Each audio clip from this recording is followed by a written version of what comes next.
Welcome to my YouTube channel HTN maths academy. आज मैं GPS हथियान के इसी रूम में मौजूद हूँ। यहाँ पर अनाया जो इसी क्लास की एक स्टूडेंट है, आपको एक पोएम सुनाएगी, मछली का बच्चा। ये पोएम सुनाएगी, आप गौर से सुने। स्टार्ट।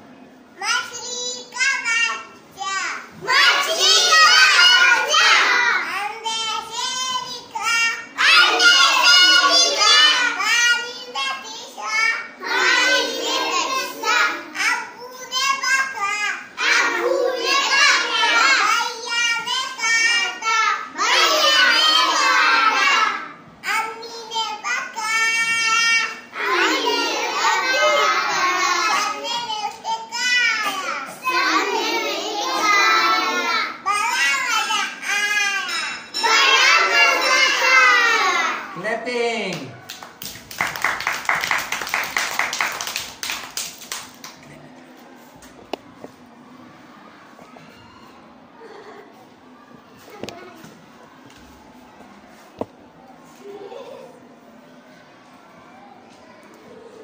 आज आपने अनाया की जो पोएम थी आपने सुनी, बहुत अच्छे अंदाज में उसने पोएम को यहाँ पर आपके सामने सुनाया।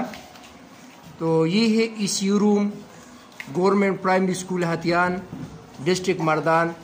जो बेहतरीन और तमाम जो सहूलियात है, एवियर्स है स्टूडेंट्स के हवाले से, वो यहाँ पर मौजूद है। आप सब अपने बच्चों को यहाँ पर गवर्नमेंट प्राइमरी स्कूल हथियान रामोड़ा में दाखिल करें। इंशाल्लाह आपके बच्चों को एक बेहतरीन माहौल ये हम यहाँ पर देंगे। अल्लाह हाफिज़।